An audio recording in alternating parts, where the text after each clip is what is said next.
I'm here to tell you about how I went to jail. This happened back in March of 2018, March 1st, I want to say. I had drinking 3 bottles of wine by myself, and I was on the phone with a close friend, and we were being stupid on Omegle. And it came up about like dares, like we're just doing stupid stuff, flashing butt, flashing boobs, send them your number, do this, do that. We were laughing and having a good time, and then it came about to pretend to be a terrorist, and I was super drunk, and so I ended up doing it, and I threatened to shoot up Fort Payne High. Anyone that knows me personally knows that I will defend myself, but I will never go out of my way to attack people, or will argue with people all day, every day, but I would never just shoot, kill, do anything like that.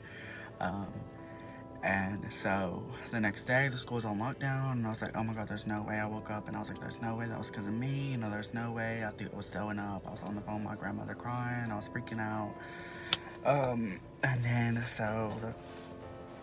about a month later, 3 weeks later, um, the FBI had showed up to my house in Florida. And so they were like, oh, while we're here. And I just started crying and telling the truth. I was like, listen, I was on Omegle. It was so stupid. There was no intent. Like, there was no, and the FBI was like, well, we don't want to press charges on you, but if the school wants to press charges, they can, this, this, and this. Well, the school ended up pressing charges. So a week later, I was in jail. I was in jail for 11 days in Florida, and I was transported on a bus for about 4 days, and then was in jail for the remainder of my total of 52 days in Alabama, in DeKalb County. And there was like a swastika on my wall, and I love meth and like crazy stuff. And, like, people poured piss under my door. I got terrorized. People that to see my hands, stuff like that. And I spent over $600 talking on the phone, freaking out because I was in segregation for 52 days alone, like 23 hours in a cell, 1 hour out. And it was hard. I definitely learned my lesson. You can't just joke about anything you want to joke about. You can't say whatever you want to say. And, you know, I take responsibility, and I'm here to tell anyone that was affected by that. It may be a year later, but I'm here now. I'm legally able to tell my apologies. I am on probation for 3 years, and I had to pay a fine or whatever, and I had asked them if I could come to the school and even speak or whatever, and I couldn't or whatever.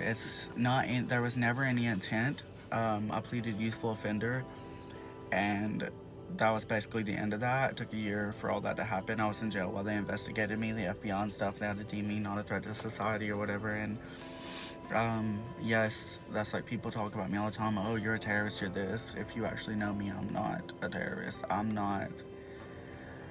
My reaction whenever I found out the school was locked down was like so much, like, I was so sick to my stomach. I felt so remorseful. Like, I did not want anything to come of that. It was just a stupid joke on Omegle. It was not to be taken literal, and I could see where it's not the time and place to say things like that, and it never is okay. And that's why it's very important to watch what you say, and that's what I have to learn, and I'm still learning to this day. But I really am sorry. It was character changing for me to be in segregation for 52 days. I definitely was taught my lesson. Like, I definitely learned my lesson, and being on probation, I don't do drugs or anything, so that is a big deal, I guess, because it's part of my punishment, but it's not like a big deal as in, like, I'm not planning on, what I mean, ever doing something so stupid again, and I'm trying not to drink, and I really just am trying to be successful and put it all behind me, but I feel like I can't put it behind me until I address it, and that's what I'm here today, to address it, or to not, to address it, because it was out of character for me, and it was just stupid and disgusting, and it shouldn't have happened. And and it was just a drunk truth or dare. Like, that's just it. It was drunk truth or dare. There was never any intent. There was never anything meant to come of that.